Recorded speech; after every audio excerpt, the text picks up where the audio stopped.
সবাইকে আবারও একবার আমাদের সহজ গুরু ইউটিউব চ্যানেলে স্বাগতম জানাই।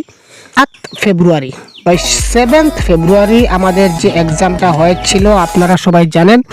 তো এই 7 ফেব্রুয়ারি 2026 আমাদের যে এক্সামটা হয়েছিল তার বাংলা কোয়েশ্চেন পেপারের আজকে আমাদের আলোচনার বিষয় হচ্ছে পেপার 1। অফিসিয়াল আনসার কি মতে তার কারেক্ট আনসার কোনগুলি প্রত্যেকটা বিস্তারিতভাবে আলোচনা থাকবে আজকের এই ক্লাসে। সুতরাং আপনারা অবশ্যই দেখতে থাকুন। আমার কাছে যে সেটটা আছে দেখতে পাচ্ছেন, এটা হচ্ছে একটা ভি সেট। যাদের ভি সেট আছে তারা হুবহু মিলাতে পারবেন, আর যারা অন্য কোনো সেট আছে আপনারা আপনাদের মতো করে মিলিয়ে নেবেন, এটা আপনাদের জানা আছে। তো চলুন আমরা প্রথম প্রশ্ন আমি দেখি আমার কাছে কি আছে। তো এবারে দেখুন আজকের প্রথম প্রশ্ন, প্যাডাগজির প্রশ্ন এইগুলা। অঙ্কিতা 6টি বিভিন্ন ভাষা বুঝতে এবং বলতে পারে। তার এই যে ভাষার যোগ্যতা, এটাকে আমরা কি বলতে পারি? তো একজন ব্যক্তি, সে অঙ্কিতা হোক, চঙ্কিতা হোক, অরুণ হোক, ঠিক আছে, কুতুব হোক, যাই হোক, কোনো একজন ব্যক্তি যদি একটা ভাষা জানে তখন তাকে বলা হয় একভাষিক বক্তা। যদি সে 2টা ভাষা জানে তখন তাকে বলা হয় দ্বিভাষী বক্তা। আর যখন সে 2-এর বেশি ভাষা জানে তখন তাকে বলা হয় বহুভাষী বক্তা। তো এখানে বলা হচ্ছে 6টা ভাষা জানে, তার মানে 2-এর বেশি ভাষা জানে। তো 2-এর বেশি ভাষা যখন জানে তখন সেটা কারেক্ট আনসার আমাদের হবে কি বহুভাষী বক্তা। এই ক্ষেত্রে আমাদের কারেক্ট আনসার বোঝা গেল। তুমি কোড মিক্সিং, কোড সুইচিং শিশুদের ভাষা এবং গুপ্ত ভাষা বিষয়ক অধ্যয়নে উৎসাহী। অর্থাৎ আমি যখন শিশুদেরকে ভাষা শেখাবো বা আমি যখন ভাষাটা ব্যবহার করব, অধ্যয়ন করব, তখন আমি ভাষার মধ্যে কোড মিক্সিং ইউজ করব বা কোড সুইচিং ইউজ করব, বা দুটাই ইউজ করব। কোড মিক্সিং মানে কি স্যার? কোড মিক্সিং মানে হচ্ছে সামনে তোমাদের এক্সামিনেশন আসছে, ভালো করে না পড়লে তোমরা কিন্তু রেজাল্ট খারাপ করবে। কথাটা লক্ষ্য করুন, আমি এই যে বাক্যটা বললাম, সামনে তোমাদের এক্সাম চলে আসছে, প্রত্যেকটা আমি যে বাক্যটা বললাম বাক্যটা কিন্তু ইংলিশ, বাক্যটা হচ্ছে বাংলা বাক্য, কিন্তু তার মধ্যে আমি একটা শব্দ ঢুকিয়ে দিয়েছি, তার নাম হচ্ছে এক্সাম। এটা কিন্তু ইংরেজি শব্দ। ভালো করলে যদি না পড়ো তাহলে রেজাল্ট তোমাদের ফেল আসবে। এখানে দেখুন পরের সেন্টেন্সটা পুরোটা বাংলায় সেন্টেন্স বললাম, তার মধ্যে রেজাল্ট এবং ফেল, রেজাল্ট এবং ফেল এই 2টা শব্দ কিন্তু আমি ইংরেজি ইউজ করলাম। তো একটি ভাষায় সম্পূর্ণ বাক্যটা বললাম, তার মধ্যেখানে একটা কিংবা 2টা শব্দ বা তার বেশি শব্দ, কিছু শব্দ আমি অন্য ভাষার অ্যাড করলাম, that is called code mixing. ঠিক আছে, তোমরা মন দিয়ে পড়াশোনা করো, আদারওয়াইজ ইউ উইল ফেল। লক্ষ্য করুন 2টা বাক্য। প্রথম বাক্যটা হচ্ছে মন দিয়ে পড়াশোনা করো, বাংলা বাক্য। সেকেন্ড বাক্যটা কি বললাম? Otherwise you will fail. পরেরটা সম্পূর্ণটা ইংলিশ।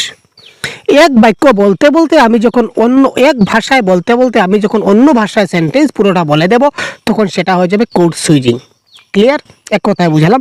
তো এই কোড মিক্সিং এবং কোড সুইচিং এই ধরনের এগুলো আমরা ব্যবহার করে আমরা যখন ভাষা শেখাই শিশুদের বা ভাষা শেখায় উৎসাহী, তখন এই যে বিদ্যাটা, এই ধরনের অধ্যয়নকে আমরা কি বলি? এটা আমরা কখন ইউজ করি? নৃত্যবিদ্যা মানে যখন হচ্ছে কোনো একটা ডান্সিং প্রোগ্রাম ধরে নিতে পারি, বা কলা কৌশল যেটা বলা হয়, আর্টস সাবজেক্ট যেটা, এখানে আমরা ইউজ করি না স্যার। সোশ্যাল সায়েন্সে ইউজ করি না স্যার। সাংস্কৃতিক মনোবিদ্যা না স্যার। কারেক্ট আনসার হবে সামাজিক ভাষাতত্ত্ব। সমাজে আমরা যখন বিভিন্ন ব্যক্তিবর্গের সঙ্গে যখন আমরা কথাবার্তা বলি, বিভিন্ন ব্যক্তি যখন কথাবার্তা বলি একে অপরের সঙ্গে, তখন আমরা কি করি? এই ধরনের শব্দগুলো ব্যবহার করি, বা এই ধরনের এই যে কোড মিক্সিং এবং কোড সুইচিং ইউজ করে আমরা কিন্তু একে অপরের সঙ্গে সামাজিক মেলবন্ধনের জন্য আমরা কথাবার্তা বলি। That is called correct answer সামাজিক ভাষাতত্ত্ব। এবার কোয়েশ্চন নাম্বার 93, কোন ক্ষেত্রটি বৈসাদৃশ্যগত তুলনামূলক বিশ্লেষণের অংশ নয়? বৈসাদৃশ্য মানে সাদৃশ্য নয়, মানে মিল নয়, অমিল বা বিপরীত। এখানে বলেছে বিপরীত হবে না। কোনটা? শব্দার্থ যখনই হবে, শব্দার্থ কিন্তু একই অর্থ প্রকাশ পাবে, ভিন্ন অর্থ প্রকাশ পাবে না। শব্দার্থ তত্ত্ব কি বলেছে যে এই শব্দের যেটা মিনিং সেটা কিন্তু বিপরীত মিনিং বোঝায় না, অরিজিনাল মিনিং বোঝায়। তো এই অরিজিনাল মিনিং শব্দার্থ তত্ত্বে বোঝায়, সুতরাং তার সেই যে বৈসাদৃশ্য হয় না সেটা সাদৃশ্যমূলক হয়। তো এখানে বলেছে কোনটা বৈসাদৃশ্য হয় না, তার মানে শব্দার্থ তাত্ত্বিক যেটা সেটা বৈসাদৃশ্য হয় না, সেটা কি হয়, সাদৃশ্য হয়, মানে মিল হয়। আর বৈসাদৃশ্য মানে অমিল বা বিপরীত। ঠিক আছে, আপনি দেখলেন যে আপনার ইংরেজি ভাষা শিক্ষক ক্লাসে স্বাচ্ছন্দ্যে মাতৃভাষা ব্যবহার করেন, এখানে কোন পদ্ধতি ব্যবহার করেছেন? একজন আমার ক্লাসে আমি দেখলাম যে ইংরেজি ভাষা শিক্ষকের ক্লাস চলছে, ইংরেজি ভাষার ক্লাস চলছে, এখানে শিক্ষক তিনি মাতৃভাষা ব্যবহার করেছেন, অর্থাৎ ইংলিশ ক্লাসে তিনি মাতৃভাষা ব্যবহার করেছেন। প্রথমত বলি শোনা বলা বলে কোনো পদ্ধতি নাই, এখানে বলেছে পদ্ধতি, কি পদ্ধতি ব্যবহার করছি, তো শোনা বলা পদ্ধতি বলে কোনো পদ্ধতি নাই, সংগঠিত মৌখিক পরিবেশ বলে কোনো পদ্ধতি নাই, দুটো অপশন এলিমিনেট। বাকি দুটো রয়ে গেল, একটা হচ্ছে ব্যাকরণ অনুবাদ, একটা হচ্ছে প্রত্যক্ষ। তো আমরা জানি প্রত্যক্ষ পদ্ধতি কিংবা ডাইরেক্ট মেথডে মাতৃভাষার প্রবেশ হচ্ছে নিষিদ্ধ। প্রত্যক্ষ মেথডে মাতৃভাষা কখনো হয় না, এলাও নাই, আমরা অনেক ক্লাসে পড়েছি। তো যেহেতু ডাইরেক্ট মেথডে মাতৃভাষা এলাও নাই, কিন্তু এখানে মাতৃভাষাকে এলাও করা হয়েছে, তার মানে এটা হবে না। তো ultimately correct answer option number 1। ঠিক আছে, একটা ভাষা পড়াচ্ছি আমি, ইংরেজি পড়াচ্ছি, কিন্তু আমি এটাকে বাংলায় বুঝাচ্ছি, মানে ইংলিশকে বাংলায় ট্রান্সলেট করে বুঝাচ্ছি, সুতরাং ও ব্যাকরণ অনুবাদ, grammar translation method. Clear sir? এবার আমরা দেখব কোয়েশ্চন নাম্বার 95। কোনো বিশদ বিবরণ যুক্ত না করে সংক্ষিপ্তভাবে লিখনের যোগ্যতা যার দ্বারা স্পষ্ট এবং যথাযথ বর্ণনাকে উপেক্ষা করা যায় তাকে বলা হয়। অর্থাৎ একটা বিশদ বিবরণ না দিয়ে, ইন ডিটেলসে না লিখে, ইন শর্টে যদি আমরা কোনো কিছু লিখে নেই, এক কথায় শেষ। এক কথায় যদি বলি আমি, ইন একটা টপিক ধরে নিন, যে কোনো এনি ওয়ান টপিক আমাকে দেওয়া হলো, যে কোনো একটা টপিক ধরে নিন, নম চমস্কির ভাষা বিকাশের তত্ত্ব, নম চমস্কির ভাষা বিখ্যাতের তত্ত্ব সম্বন্ধে স্যার আপনি সংক্ষেপে কিছু একটা লিখে দিন। আমি কি করলাম, আমি এখানে বিশদ বিবরণ লিখলাম না, আমি সংক্ষিপ্তভাবে এই নম চমস্কির পুরো জিনিসটাকে সংক্ষিপ্ত আকারে তুলে ধরলাম। তো এটাকে বলা হবে সংক্ষেপীকরণ। ক্লিয়ার? এটা নোট নেওয়া হবে না, নোট প্রস্তুত করাও না, লিখন পদ্ধতিও না, এটা কি আমি যেহেতু সংক্ষেপে জিনিসটাকে লিখলাম, কারেক্ট আনসার হচ্ছে সংক্ষেপীকরণ। ঠিক আছে, আর যদি বিশদভাবে লিখতাম তাহলে কি হতো, বিস্তারিতকরণ বা বিশদ বিবরণ। ঠিক আছে, বিশদ বিবরণ ভাবে লিখলে তো বিশদ বিবরণ হবে বা বিস্তারিতকরণ হবে, এই ধরনের কোনো একটা অপশন থাকতো। স্বরগত প্রকাশভঙ্গি কিসের দ্বারা সঠিকভাবে বিচার করা যায়? আমরা যখন কথা বলি, এখানে আমাদের স্বরের একটা কিন্তু প্রভাব আমরা দেখতে পাই, স্বরগত প্রভাব। যেমন কোনো কোনো সময় আমরা একটু নিচু স্বরে কথা বলি, আবার কোনো কোনো সময় আমরা উচ্চ স্বরে কথা বলি। নিচু স্বরে আমরা কখন কথা বলি স্যার? প্রশ্ন আসছে, আমরা নিচু স্বরে, কোয়েশ্চন নাম্বার 96।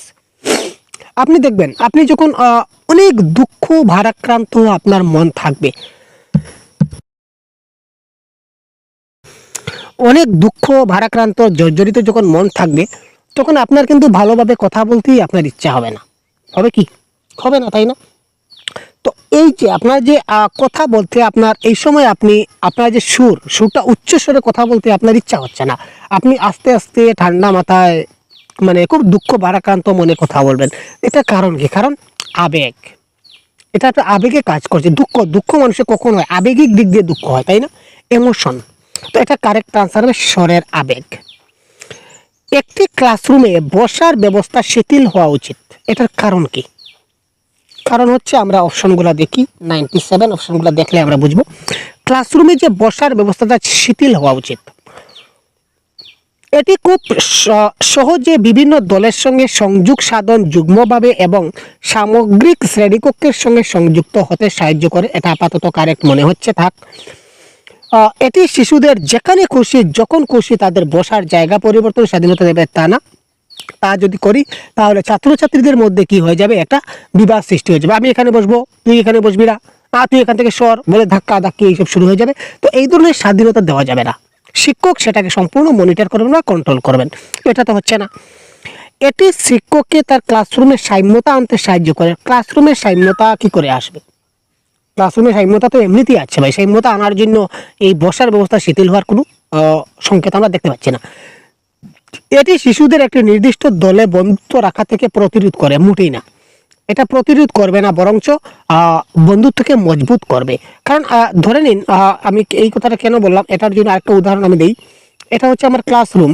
তো ক্লাসরুমে এখানে আমার 1 2 3 4টা ব্রেঞ্চি আছে। তো এই শেষের ব্রেঞ্চের একজনকে আমি একদিন প্রথম বেঞ্চে এনে দিলাম, প্রথম ব্রেঞ্চের একজনকে আমি শেষের বেঞ্চে নিয়ে দিলাম। তো এই যে প্রথম ব্রেঞ্চের একজনকে আমি যে শেষের বেঞ্চে নিয়ে দিলাম, তো এই যে বাকি যে 4 জনের মধ্যে একটা দল, তারা বন্ধুত্বপূর্ণ কথাবার্তার মধ্যে মিলমিশ হয়ে যাবে। তো এই যে বসার ব্যবস্থা যেটা আমি করলাম, তার কারণে বন্ধুত্বপূর্ণ যেটা ভাব সেটা কিন্তু বাড়লো, সেটা কিন্তু প্রতিরোধ হলো না বা কমলো না। তার মানে এটাও কারেক্ট অ্যান্সার হচ্ছে না। তো ultimately option number 1 is the right answer. প্রাথমিক স্তরে পঠন দক্ষতা মূল্যায়ন, রিডিং স্কিল। রিডিং স্কিলটা, তার রিডিং দক্ষতাটা হচ্ছে কিনা এটা আমি কি করে বুঝবো? আমি বারবার এটা দেখুন, এই যে এই ধরনের কিছু কিছু প্রশ্ন আছে, আগেও গেছে বা আরও আমরা আসবো। তো এই ধরনের কিছু কিছু প্রশ্ন আছে যেগুলো আমার ক্লাস থেকে কিন্তু ডাইরেক্ট আপনাদের পরীক্ষায় আসে। যেমন আমি বারবার আপনাদের বলে থাকি যে হোয়াট ইজ রিডিং। আমার রিডিংয়ের ক্লাস আপনারা দেখবেন, এনি ওয়ান, আমার ইউটিউবে ফ্রি ক্লাস আছে বা অ্যাপে আছে। আমার রিডিংয়ের যে কোনো ক্লাস আপনারা দেখুন, আমি পঠন নিয়ে যতগুলো ক্লাস দিয়েছি, আমার পঠনের যে কোনো একটা ক্লাস আপনারা দেখুন, আমি কিন্তু একটি কথা বারবার এই পঠনের ক্লাসে বলি যে what is reading. Reading with understanding, বারবার আমি বলি যে শুধুমাত্র দেখে দেখে পড়ে গেলাম কিন্তু কি পড়লাম আমি কিছু বুঝলাম না, এটাকে কিন্তু আমরা রিডিং বলি না। রিডিং আমরা তখনই বলি যে এই জিনিসটা আমি পড়লাম, পড়ে এটার অর্থ কি এটা যদি আমি ভালো করে না বুঝতে পারি, তাহলে এই পড়াকে পড়া বলবে না বা এই রিডিংকে আমরা রিডিং বলবো না। তো রিডিং মানে কি? পঠন দক্ষতা মূল্যায়ন, মানে তার পঠন দক্ষতাটা মূল্যায়ন হয়েছে কিনা না, সে যদি বুঝে পড়তে পারে বা পড়ার পর যদি বুঝতে পারে, আলটিমেটলি একই ব্যাপার। রিডিং উইথ আন্ডারস্ট্যান্ডিং থাকতে হবে, বুঝে পড়তে হবে, না বুঝে পড়লে কিন্তু হবে না। তো কারেক্ট আনসার অপশন নাম্বার 3। সক্রিয় সংযোগ সাধন নিশ্চিত করার জন্য প্রয়োজন, কিসের প্রয়োজন? অ্যাক্টিভলি কানেক্ট করার জন্য কিসের প্রয়োজন? চলাফেরা ও ভাবের আদান প্রদান বজায় রাখা, তোমার মনে যা আসবে তা বলে দেওয়া, অপরের কথা আগে শোনা, একটি নির্দিষ্ট সময়ের ব্যবধানে অপরের সঙ্গে সংযোগ সাধন বজায় রাখা। একটা কথা মনে রাখুন, আমি অ্যাক্টিভলি পার্টিসিপেট করতে চাই কোনো একটা কাজে, কমিউনিকেশনের ব্যাপারে। আমি অ্যাক্টিভলি কমিউনিকেশন, যোগাযোগ মানে কি? যোগাযোগ সংযোগ বা যোগাযোগ মানে হচ্ছে কমিউনিকেট করা, একজনের সঙ্গে আমি কথা বলা। তো একজনের সঙ্গে আমি কথা বলতে চাই, তো আমি ধরে নিন আমি এখানে আছি, আপনি, ও হ্যালো, আপনাকে বলছি, এই যে আমার ক্লাস দেখছেন ভাই, আপনাকে বলছি আমি আপনার সঙ্গে কথা বলতে চাই। এবার আপনি কি বলছেন এই কথাটা আমাকে আগে ভালো করে শুনতে হবে, তো তারপরে না আমি আপনাকে উত্তর দেব। ধরেন আপনি আমাকে কল করেছেন, কল করার পর আপনার প্রশ্নটা না জেনে হ্যালো হ্যালো বলেই আমি আমার বক্তব্য শুরু করে দিলাম, হব? আপনি কি স্যাটিসফাইড হবেন? সেটা কি অ্যাক্টিভলি কমিউনিকেট হবে? না। প্রথমে আপনি কি বলছেন সেটা আমাকে, আপনি ফোন করেছেন, কেন ফোন করেছেন আমাকে, এটা আপনি কি বলছেন বা আপনি কি জানতে চাইছেন, এটা আমার প্রথমে ভালো করে শুনতে হবে। তারপর আমি আমার অপিনিয়ন আপনাকে দেব, এবং আমি যখন বলবো তখন আপনাকে সেটা খুব ভালো করে শুনতে হবে, তখন আপনি বুঝতে পারবেন। আর আমি যা বলি সেটা যদি আপনি ভালো করে বুঝতে না পারেন, তাহলে আমি কি বললাম আপনি তো কিছু বুঝলেন না, তখন অ্যাক্টিভলি কিন্তু কমিউনিকেট হলো না। তো এটা কারেক্ট আনসার কি হবে বুঝতে পারছেন? এত সময় যা বুঝালাম, অপরের কথা আগে মন দিয়ে শুনতে হবে, ভালো করে শুনতে হবে। ক্লিয়ার? অন্যের কথাটা যদি আমি ভালো করে না শুনি, তাহলে কিন্তু আলটিমেটলি রেজাল্ট ইজ 0। তারপর প্রশ্ন কি বলেছে? ইংরেজি ব্যাকরণ শিক্ষণের মূল উদ্দেশ্য হলো, আমরা ইংরেজি যে ব্যাকরণ শিক্ষণ করি তার মূল উদ্দেশ্যটা কি? Question number 100। বক্তব্যে এবং লিখনে যৌক্তিকভাবে এবং সঠিকভাবে ধারণা প্রকাশ, কনসেপ্ট প্রকাশ করা। ইয়েস ভাই, কনসেপ্ট ইজ পাওয়ার, বারবার আমি বলি কনসেপ্ট ইজ পাওয়ার। তো 1 নম্বরটাই কারেক্ট আনসার। নিয়মাবলী মুখস্থ না স্যার, মুখস্থ আমরা করি না। পাঠে উৎসাহ বিকাশ, আমাদের ধারণা মৌলিকতার বৃদ্ধিকরণ না, এটা কনসেপ্ট প্রকাশ করতে হবে।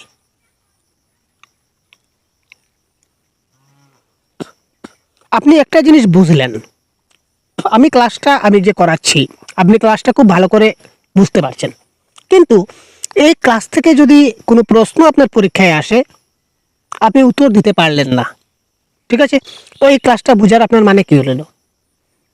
তো এটাই বলছে ধারণা বৃদ্ধি করুন, বৃদ্ধি করলে হবে না, এই ধারণাটাকে প্রকাশ করতে হবে। আপনি যে কনসেপ্টটা ভালো করে বুঝেছেন, এই কনসেপ্টটা আপনাকে কি করতে হবে, প্রকাশ করতে হবে। ক্লিয়ার?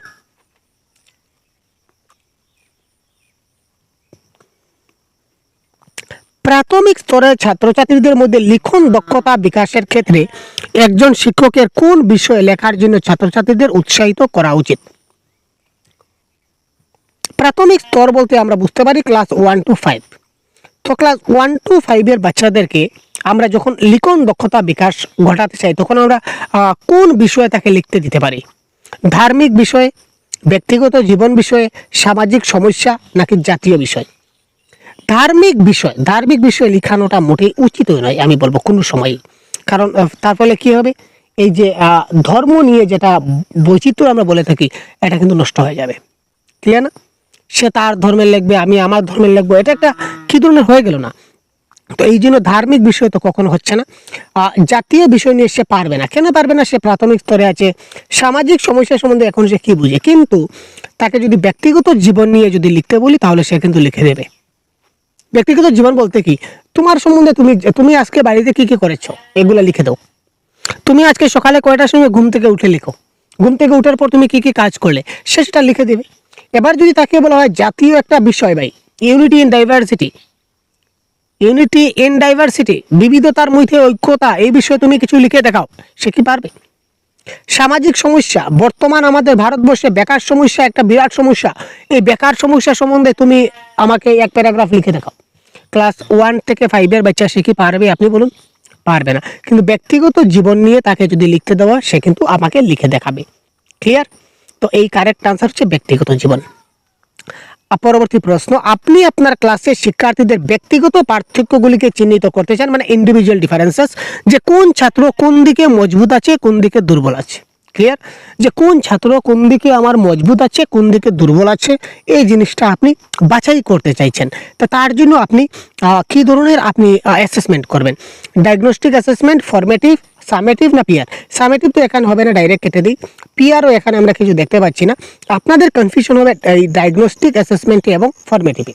তো এটা যেহেতু আমি ব্যক্তিগত পার্থক্য চিহ্নিত করতে চাচ্ছি, তো যে কোনো কিছু চিহ্নিত করতে গেলে বা নির্ণয় করতে গেলে আমাদের নির্ণায়ক মূল্যায়ন করতে হয় বা ডায়াগনোস করতে হয়। ঠিক আছে? সে কেন পারছে না, কেন তার সমস্যা হচ্ছে, এটা আমি বিচার করতে চাচ্ছি। তো তার জন্য ডায়াগনোস করতে হবে। তো এবার এই ডায়াগনোস করার পর আমি যেটা করব, এটা হচ্ছে ফরমেটিভ অ্যাসেসমেন্ট। ডায়াগনোস আমি করে নিলাম যে কেন পারছে না, তো তারপর কেন পারছে না এটার আমি একটা ওষুধ দিয়ে দিলাম, এই ওষুধটা হচ্ছে ফরমেটিভ। ঠিক আছে? চমস্কির প্রস্তাব অনুযায়ী, দেখুন নম চমস্কি চলে আসছে ভাই। নম চমস্কি যখনই আমরা শুনি, তখনই আমাদের মনে আসে যায় এলএডি। ক্লিয়ার না? চমস্কির প্রস্তাব অনুযায়ী ভাষা অর্জনে একটি অন্তর্নিহিত দক্ষতা হলো মানব সংক্রান্ত জৈবিক উত্তরাধিকার সূত্রে প্রাপ্ত বৈশিষ্ট্য। এটি কি নামে জানা যায়? এটি ল্যাঙ্গুয়েজ অ্যাকুইজিশন ডিভাইস নামে জানা যায়। তো language acquisition device, option number 3 correct answer. নম চমস্কি এলইডি সম্বন্ধে কথা বলেছিলেন, ইউজি সম্বন্ধে কথা বলেছিলেন, ইউনিভার্সাল গ্রামার। ঠিক আছে? একটি ভাষার ক্ষুদ্রতম অর্থবহ ধ্বনির একক, সবচেয়ে ভাষার অর্থবহ ছোট ধ্বনির একককে আমরা কি বলি? 104। এটা কারেক্ট আনসার হবে ধ্বনিমূল বা ফনিম যাকে বলা হয়। 2 থেকে 3 মাস বয়সী শিশুরা যে স্বরধ্বনি উচ্চারণ করে তাকে আমরা কি বলি? 105। এটাকে আমরা বলি কুইং। ঠিক আছে? 2 থেকে 3 মাস বয়সে এটাকে আমরা বলবো, এটা হচ্ছে কুইং, মানে স্বরধ্বনি উচ্চারণ করা। তারপর 6 মাস বয়সে মোটামুটি সে ব্যাবলিং করে নেয় সে 6 মাস বয়সে। আর কুইং করে জেনারেলি 6 সপ্তাহ বয়সে। 6 সপ্তাহ মানে উইক, 6 উইক মানে কত? 1.5 মাস আমরা ধরতে পারি, তাই না? 6 উইক মানে 1.5 মাস। 4 মাসে 1 বছর যদি হয়, তাহলে 1.5 বছর, দুঃখিত 1.5 বছর, 1.5 মাস। 4 সপ্তাহে 1 মাস, 4 সপ্তাহে 1 মাস, তার মানে 6 সপ্তাহে 1.5 মাস হবে। তো 1.5 মাস মানে এখানে 2 মাস দিয়েছে আর কি। তো এটা কারেক্ট আনসার হবে আমাদের কি কুইং। আর যদি 6 মাস দেওয়া থাকতো, 6-7 মাস বয়সে, তখন সেটা হয়ে যেত বেবলিং। এই ছিল আমাদের প্যাডাগজির কিছু প্রশ্ন। এবার আমরা দেখে নেব যে আমাদের একটা কবিতা এসেছিল, কি কবিতা এসেছিল এটা আমরা একবার দেখে নিই। সবাই দেখেছে যে রাজা উলঙ্গ, তবু সবাই হাততালি দিচ্ছে, সবাই চেঁচিয়ে বলছে সাব্বাস সাব্বাস। কারো মনে সংস্কার, কারো ভয়, কেউ বা নিজের বুদ্ধি অন্য মানুষের কাছে বন্ধক দিয়েছে, কেউ বা পরান্ন বুঝি, কেউ কৃপা প্রার্থী উম্মেদার প্রবঞ্চক। এই ধরনের একটা কবিতা আছে। তো এখানে একটা শিশু ছিল, সেটা সত্যবাদী শিশু ছিল, সহজ সাহসী এবং একটি শিশু ছিল। তো এখানে একটা যে রাজার যে প্রথা, রাজার যেটা প্রথা, এই যে রাজার রাজত্বকাল, রাজায় যেটা শোষণ করত, এই রাজার শোষণের কথা বলা হচ্ছে এবং এই শোষণের প্রতিবাদ জানিয়েছিল একজন সত্যবাদী ছেলে, সরল সাহসী ছেলে। তো প্রশ্ন আমরা দেখি, এখানে উলঙ্গ বলতে কি বোঝানো হয়েছে? উলঙ্গ বলতে এখানে রাজার যেটা নির্লজ্জতা বোঝানো হয়েছে। রাজা একদম নির্লজ্জ, রাজা এখানে নির্লজ্জ, এখানে কোনো লজ্জা শরম কিছু নাই, যা ইচ্ছা তা করছে। ঠিক আছে, শাসক শ্রেণী যেভাবে ভণ্ডামি করে এই কথা বলা হয়েছে, শাসক শ্রেণী যা ইচ্ছা তা করছে, দ্যাট ইজ কল। এখানে উলঙ্গ বলতে এখানে নির্লজ্জর কথা বলা হচ্ছে। কোয়েশ্চন নম্বর 106। তারপর 107 যদি আমরা দেখি, কবি এখানে সমাজের কোন দিকটি তুলে ধরেছেন? ভণ্ডামির বিরুদ্ধে নয়, কিন্তু ভণ্ডামি তো হচ্ছে, এই ভণ্ডামিকে উপেক্ষা করে জনগণের যেটা স্থাবকতার দিক, এটা এখানে আলাপ আলোচনা হয়েছে। এবং শাসক শ্রেণীর নির্লজ্জতা এবং শোষণ উপেক্ষা করে জনগণের নীরবতার দিক। শাসক শ্রেণী যারা ছিল তারা যেভাবে নির্লজ্জতা এবং শোষণ করছে, এখানে জনগণ কিন্তু নীরব ভূমিকা পালন করছে। তো এই জনগণের যে নীরব ভূমিকা, এটা এখানে ফুটে উঠেছে। তার মানে কারেক্ট আনসার এখানে হয়ে যাচ্ছে আমাদের অপশন নাম্বার 1, বি এবং ডি। ঠিক আছে, রাজা তোর কাপড় কোথায়? এই প্রশ্ন বুদ্ধিজীবী সমাজের থেকে উচ্চারিত হয় না কেন? কোয়েশ্চন নাম্বার 108 যদি আমরা দেখি, তাহলে আমরা দেখব রাজা তোর কাপড় কোথায়। এখানে যারা প্রতিবাদী তারা বলেনি, সংস্কারী হলে তো আর বলতোই না, সমাজ সচেতন হলে তো তারা সেই জিনিসটাকে সংশোধন করতো বা শুধরে দিত। এরা সুযোগ সন্ধানী, মানে তারা সময়ের সুযোগ খুঁজছে, যার জন্য তারা বলছে না। কারণ তারা এখন এই রাজার ফায়দা নিচ্ছে। যদি তারা বলে যে রাজা তোর কাপড় কোথায়, বা রাজার সম্বন্ধে যদি বিরুদ্ধে কথা বলে, তাহলে তো সেই যে রাজার থেকে যে মুনাফাগুলো পাচ্ছে সেগুলো তো পাবে না। তাই জন্য সেই ভণ্ড শাসক বা ভণ্ড রাজা যা বলছে তা কিন্তু মেনে চলছে। ঠিক আছে, আপনারা বর্তমান দিনে দেখতে পাবেন কবিতাটিতে মূলত কোন অলংকারের প্রয়োগ হয়েছে। তো অলংকার নিয়ে ডিটেলস ক্লাস আছে, আপনারা দেখবেন। আমি অলংকার নিয়ে ডিটেলস ক্লাসে যাচ্ছি না। তো এটা কারেক্ট আনসার, আপনারা জেনে রাখুন, এটা কারেক্ট আনসার হবে রূপক অলংকার। নেমেছে গল্পের রাজা বাস্তবের প্রকাশ্য রাস্তায়, এটাকে সঠিক গদ্য রীতি অনুযায়ী লিখলে কি হবে? মানে এটা একটা কবিতার লাইন, এই লাইনটাকে আমাদের গল্পের লাইনে লিখতে হবে। তো গল্পের লাইনে লিখতে গেলে আমরা জানি ভার বা ক্রিয়াপদ কিন্তু সবের লাস্টে থাকবে। এখানে রাস্তায় রাস্তায় রাস্তায় 3টা রাস্তায় আছে লাস্টে, সেটা হবে না। তো গল্পের রাজা বাস্তবের প্রকাশ্যে রাস্তায় নেমেছে, তো নামাটা হচ্ছে ভার্ব, ক্রিয়াপদ। জেনারেলি সাধারণভাবে, সবসময় নয়, জেনারেল ভাবে যদি আমরা গদ্য রীতিতে লিখি তাহলে আমাদের ক্রিয়াপদটা কিন্তু শেষে থাকে। যেমন আমি ভাত খাই, এখানে দেখুন খাওয়াটা হচ্ছে ক্রিয়াপদ, বাক্যের শেষে আছে। আমি আজ খুব সকালবেলা ঘুম থেকে উঠে আমি স্কুলের জন্য রওনা দিলাম, এখানে যে রওনা দেওয়াটা এটা কিন্তু ভার্ব, বাক্যের শেষে আছে। তো যখনই কোনো ভার্ব বাক্যের শেষে থাকবে, এটা হবে আমাদের কি গদ্য রীতি। 111 কি বলেছে দেখি, কবিতাটির মূল বিষয়বস্তু কি? বিষয়বস্তু জনগণের নীরবতার বিরুদ্ধে প্রতিবাদ। রাজার পোশাকের এখানে কিছু বলা হয়নি। জনগণের বিপ্লব না, এটা কারেক্ট আনসার হবে জনগণের নীরবতার বিরুদ্ধে প্রতিবাদ। যে জনগণ এখানে নীরবতা ভূমিকা পালন করছে, জনগণ কেউ কিছু বলছে না, তো এটা জনগণ যেন সবাই বলে। জনগণের নীরবতার বিরুদ্ধে এখানে প্রতিবাদের এই কবিতাতে বলা হয়েছে। কবিতাটা পড়লে আপনারা বুঝতে পারবেন। এবার একটা গল্প, এই গদ্যাংশটা আমরা একটু পড়ব এবং এই গদ্যাংশ থেকে প্রশ্নটা বের করতে একটু সময় লাগবে, তাই আপনারা একটু ধৈর্য সহকারে থাকুন। আমরা এক এক করে প্রত্যেকটা খোঁজার চেষ্টা করছি। প্রথমে বলেছে প্রদত্ত বিবৃতিগুলা পড়তে হবে। মহুয়ার পিতা নিপেন সরকার, মাধুরীর পিতা ক্ষেত্র, পারুল কুসুম কুমারীর কন্যা, হারাদন অঘোষ সরকারের পুত্র। এখানে কোনটা সত্য? আমরা একটু পড়ি। প্রথমটা কি ছিল? মহুয়ার পিতা নৃপেন সরকার। তো মহুয়া কোথায় আছে আমাদের খুঁজে বের করতে হবে। মহুয়া, এই দেখুন আমি পেয়ে গেছি মহুয়া। ওদের দুইটা ছেলে মেয়ে, মহুয়া বড়, মৃণাল ছোট। তো এই মহুয়ার বাবাটাকে খুঁজতে হবে। এই দেখুন নৃপেন বাবু ব্যাংকের ম্যানেজার বলে নৃপেন বাবু সম্বন্ধে এখানে পুরো কথাটা বলা হয়েছে। আর এই নৃপেন বাবুর মেয়ে বা ছেলে যাই হোক সেটা হচ্ছে মহুয়া। তো মহুয়ার বাবা হচ্ছে নৃপেন সরকার, এটা তো কারেক্ট 112, এ নম্বর কারেক্ট। তো এই অপশনে এ নাই মানে এটা কাটলাম, এই অপশনে এ নাই মানে এটা কাটলাম। তো এবার বি অপশনটা আমাদের দেখতে হচ্ছে না, বোঝা গেল?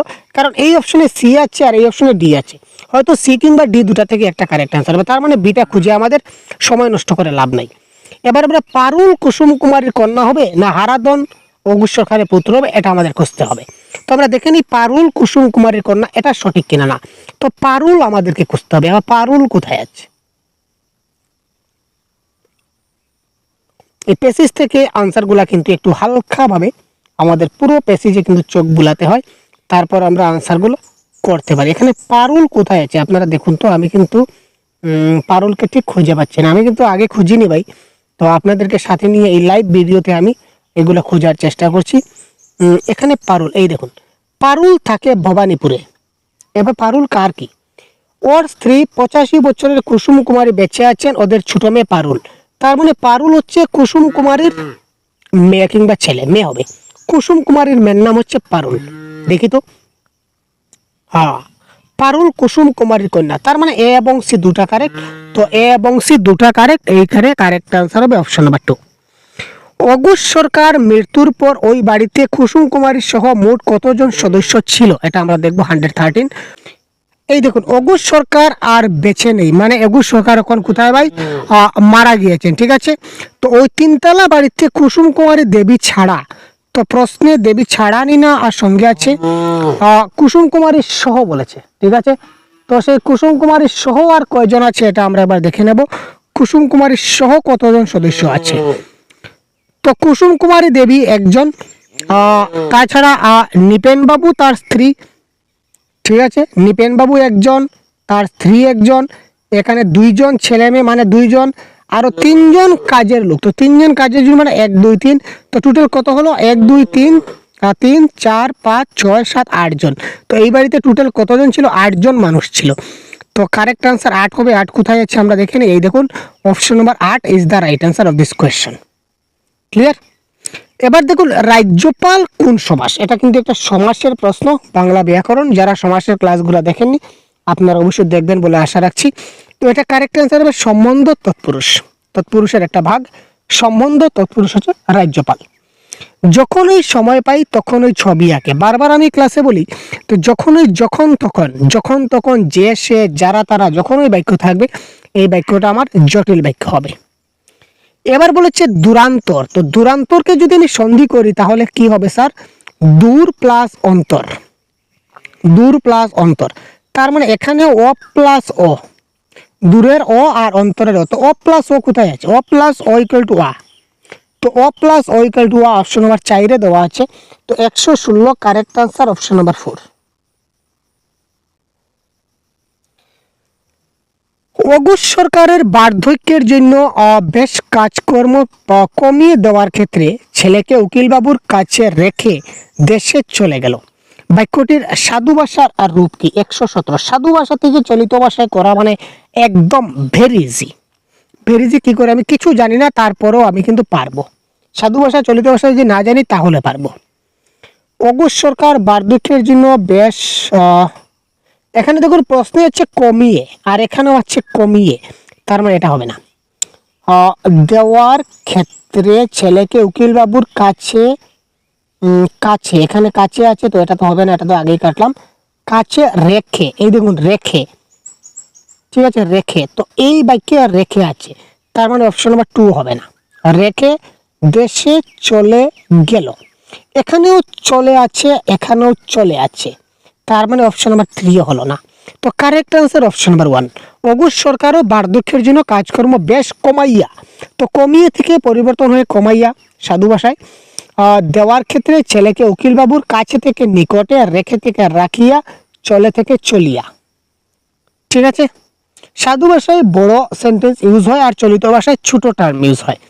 যেমন এখানে কমিয়ে থেকে কমাইয়া, কমাইয়াটা একটু বড় শব্দ, আর রেখে থেকে রাখিয়া, চলে থেকে চলিয়া। এই ডিটেলস ক্লাস আছে, এক্সট্রা ক্লাস আপনারা জানেন, দেখে নেবেন। অঘোষ বাবুকে দিয়ে কোনো কাজ করাতে হলে লোকেদের কার শরণাপন্ন হতে হতো? অঘোষ বাবুকে দিয়ে কোনো একটা কাজ যদি আমরা করাতে চাই তাহলে কার শরণাপন্ন হতে হতো? কোয়েশ্চন নাম্বার 118 যদি আমরা দেখি তাহলে 118 কারেক্ট আনসার কি হবে আমরা দেখে নেব এবার। অঘোষ বাবুকে দিয়ে যদি কোনো কাজ করাই তাহলে কাকে ধরতে হবে?